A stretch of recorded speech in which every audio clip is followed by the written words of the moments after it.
Welcome to episode 14 of the Scrap King Diaries.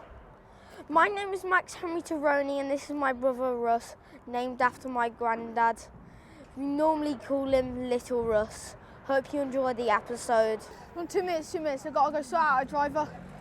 Unbelievable!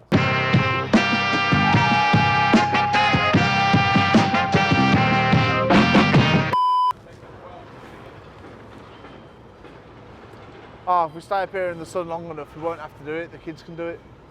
You can't leave it for the kids. You're right. This will work. Come on. Every time. Yeah, now that was a bit flash. Is the structural support okay now? Ah! What? I was gonna. Okay. That is further than it looks from here. You'd be able to do it off there. Aaron, just get down. What's the point? If this video gets 2,000 likes, I'll jump from the top of the diesel tanks onto the soil pile. Repair it, you dickhead. Don't repair the spare plug. No, don't plug nothing into it. Why? Only you can make electrics boring, man. You know. I'm f***ing falling So asleep in the sun. it's fitting a listening to plug you. we can't use. No, so you're not ready. To follow on from last week, I'm going to show you what checks we do to these lorries to make sure they're roadworthy. Every day the driver does a walk around check and he can only carry on with his day if his truck is safe to use. Once a week each truck gets a gate check where I check the driver's walk around checks. I'll show you how I do it. Right, this is the daily walk around check sheet. I'll do my own now on the lorry and then I'll compare it to the driver's and I'll make sure he's picking up any defects that I find, and if he's not, I want to know why, and then he will be reprimanded. I'll work my way through this list now and I'll check any defects that I find will have to be repaired straight away. So just follow me around. Right, cab first. Right, you put the mileage on.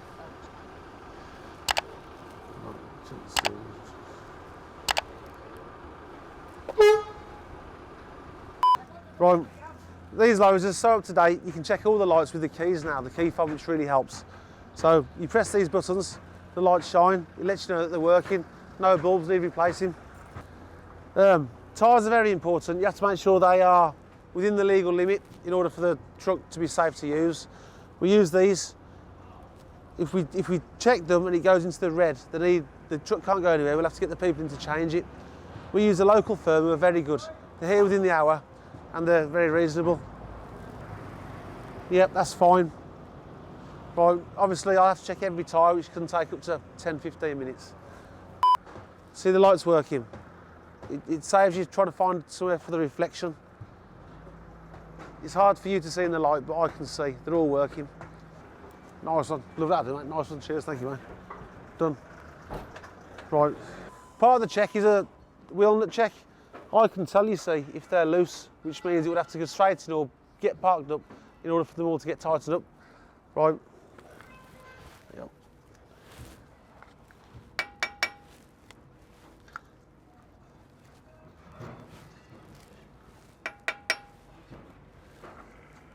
I've done this for years, you see.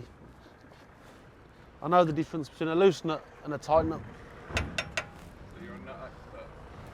I'm a nut professional. So that's the gate check done for this lorry, it's passed. I couldn't find any defects, so nothing needs repairing, so it's safe to use. Hopefully the drivers will say the same later on when I get the defect report back. And there you go, so that lorry now is ready and safe to use on the road. You're on. There's your axe, mate. And there's your keys, nice one. Thank you. Thank you, mate.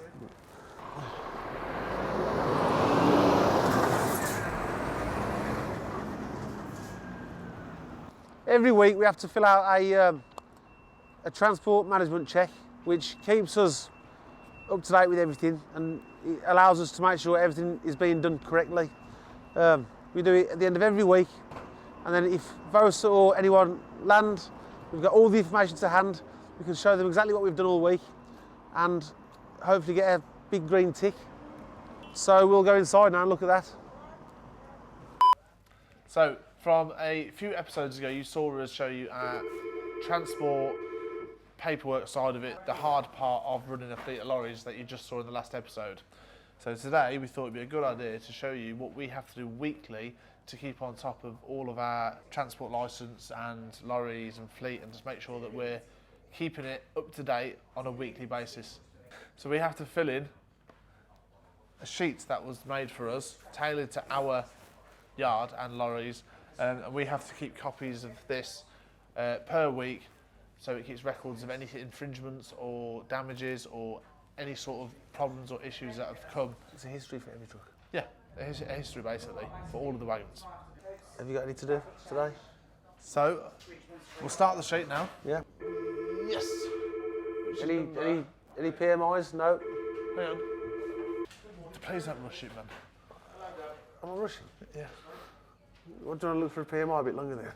Well, no, but you just any PMIs? No. On to the next one. No. No. And then Right, any PMIs? right. I forgot what PMI stood for then as well. No PMIs. Next week's servicing booked in, and that is also clear. Right, have all MOTs passed first time? Well, that'll be a yes, because our lorries are so new and well looked after, there shouldn't be an issue. Any DVSA roadside checks encountered? No. Driver's nil defect sheets attached to the service sheet. So all of the defect sheets that the drivers fill out every day, if the lorry then goes to service and there is a defect reported from, like, say, the the service people, and it doesn't correlate to what the drivers have put on their sheet in the morning, we have to investigate why that is. Within 50 miles? Yeah. So if we get, this sheet will tell us to keep a check on our maintenance providers. So if they change a tyre for us, we have to then, within 50 miles, get a retorque check. So that means the lorry will have to go back to that depot, get the tyres checked and signed off that they've not only been put on correctly, basically had a safety test of 50 miles, then took back and then rechecked. Because they will loosen slightly. Yes. And careless talk costs lives. One of them adverts on the telly, isn't you? Don't drink, drive. Don't talk and drive. We voluntarily have our tachos audited so we can make sure that there are no infringements and the drivers aren't breaking any laws. And if they are, then we can reprimand them and sort it out. Take appropriate action. So we are running the most professional fleet we can. These are checked on a weekly basis.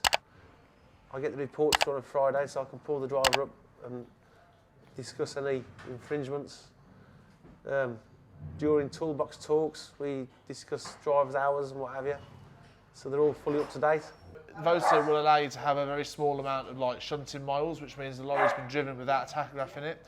And that could literally be just like jumping in it and pulling it from inside the sheds to out in the car park. Obviously that will still add up on the lorry. Every 3 months at the most, sometimes sooner if I need to.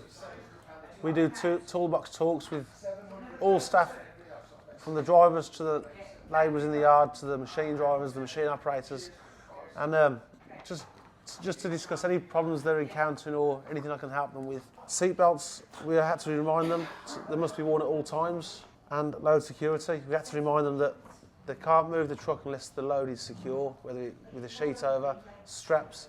If the load isn't secure enough, then don't go anywhere. It has to be 100% secure in order for their safety and the road users. I think it's pretty fair to say that all of the drivers at the end of the day know how to do all of those things, especially put your seatbelt on and have a secure load. But we still have to do a toolbox talk on it every so often to make sure that on paper everybody is, like, up to date with the latest sort of rules and regs. And I know it's put your seatbelt on, it's daft, but we still have to do it, and it's little things like this that. It educates the drivers as well. It keeps their mind fresh. Yeah, this keeps everybody on it, but I mean, it is ridiculous, isn't it? There is no possible way for us to make this entertaining for you guys. It's just one of those things we've got to do.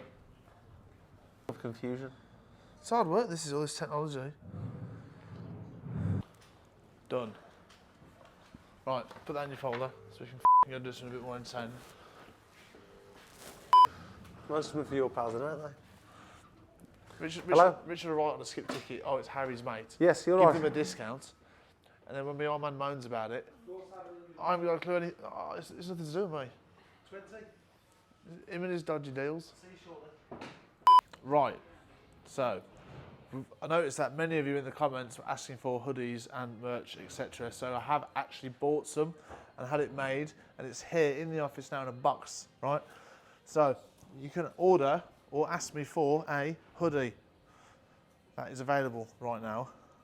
And they look like this. Fucking #1 hoodie in all of the world.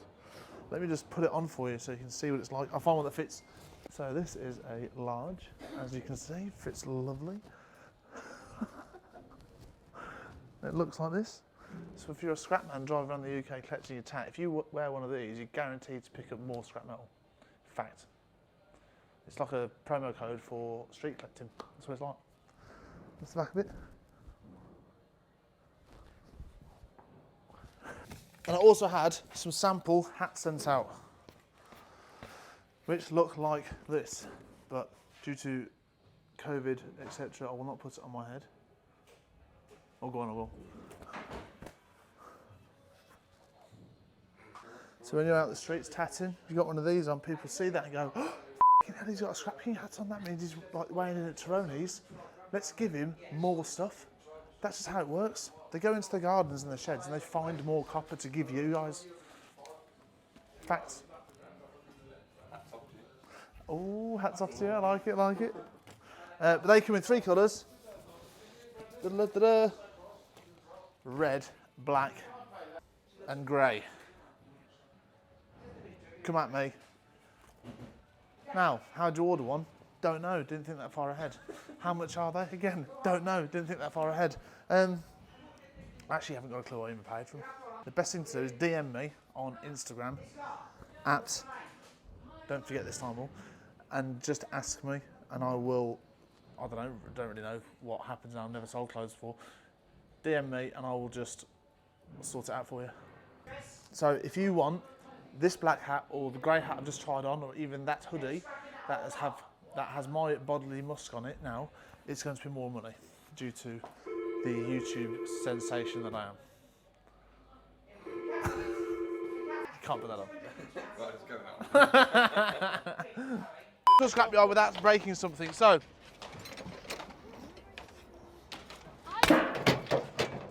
they have been trained by professionals. Health and safety is of the utmost paramount. They're actually shatterproof glass windows. Attack! Let me try. Out of the way. Oh! Easy. Yes, Roman, go on. Yes, yes.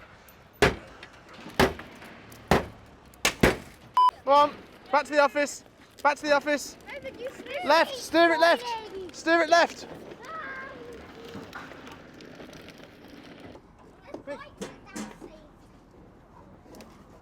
Hey! Right then, Rich, have a good day, have a good time. I want to go to the cat lad. See you, Roman. Bye. It's about time we got a TV in his house. So, we do mean it when we say it. I've got now merchandise ready and waiting at the office for whenever a customer comes in with over, say, £1,000 worth of cats. Now Connor, who's driven all the way from Wales, has come in today with another few £100 worth, which is going to obviously top his total. I think he's bought over £5 worth in since we started doing these videos. So I've got a nice cap for him and a hoodie which I want to give to him now. There he is. Oh, that's look at this just for you, mate. Number one. Yeah. Look at That is yours. Do I have to give it back when the camera's gone? There you are, hoodie for you. He knows me too well, doesn't he? Any good? Oh, brilliant. Thank you, Harry. One of your best customers from Wales. That's it, mate. That's it. Every time. Look, say we look after the number ones. So bring me some nice stuff down here, and we'll give back what we can. Every time. Not only best prices, but the best merch as well. Best prices. How much you had to stack on it? Only a handful of cats. I'm waiting for the queue to go in the shed.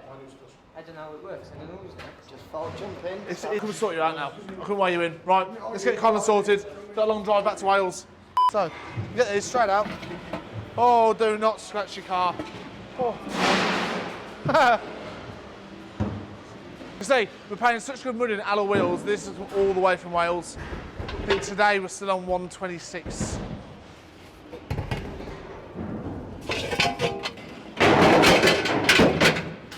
Sound, Connor? So Connor's just weighed in 95 kilos of alloys, which has come to £119.70, plus his few cats he's brought in and his #1 copper wire. So today, hopefully, we're going to give him enough money back, so it's definitely worth him coming all the way from Wales to Birmingham to weigh his stuff in. But like, if you've got a few old alloy wheels knocking around your house, each one's probably going to be worth up to the £20 mark, if you know, if they're 15 kilos each. So just keep that in mind, because we are paying the best in the Midlands for him. Aren't we, Frank? How are you?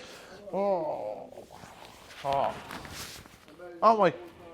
#1 alloy buyer in all of the Midlands, possibly even the world. Yeah? Taking the car away, remove the most valuable thing off it, which is the cat, and then you still want the same money for it. That car today, without the cat on it, have a calculator. 1.3 minus the wheels times 140. Do a bit of calculation. So it looks like we know what we're doing. 150. 150. 150. Yeah. Put that over there. Do you know, like, I'm one of them people I could sell ice and Eskimo. Yeah. Fire in hell. Oh, one more super exclusive item. And Richard's left early today to take his kids somewhere, I don't know, whatever. I'm going to auction off his orange gilet that he doesn't know about yet. So, all the money, 100%, will go to charity. And I will handwrite on this some lovely message for you. In fact, I'll put on it whatever you want. But yeah, Richard doesn't know about this, so if we can get this auctioned off by the next episode, all the proceeds will go to my Birmingham Children's and Care for Casualties Rifles charity that I'm swimming the channel for next week. So there we go. He doesn't know yet. It's all for the gram. We're running late because of the old Jaeger bomb trick. But we're here. We're here and ready.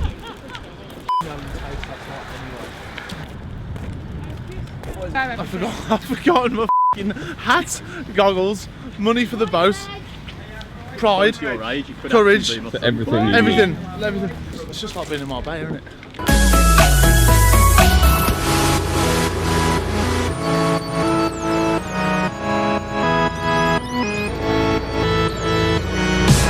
I've overdone it again, haven't I? I'd rather be anywhere else than right here now.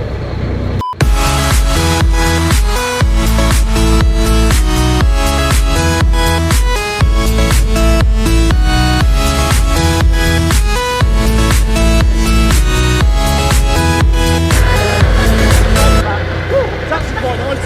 Yeah. Once you're in it, tell you what, I want an hangover after this.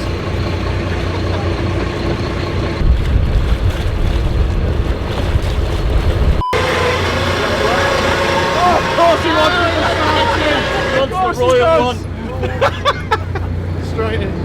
It was the temperature's fine. Yeah. You just obviously do the waves. Yeah. You gotta make, it's not even like the fitness side of it. Every time you breathe, you just and when you're swimming in the cliff lakes, it's so steady. How are you going to get it? I've that. Kill whatever's in there. Anything to get this salt taste out of.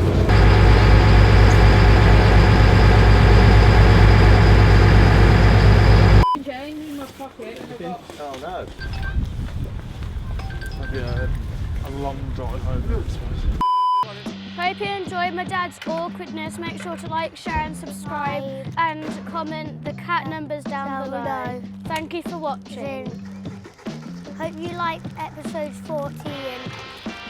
Like and subscribe. down here. Best prices.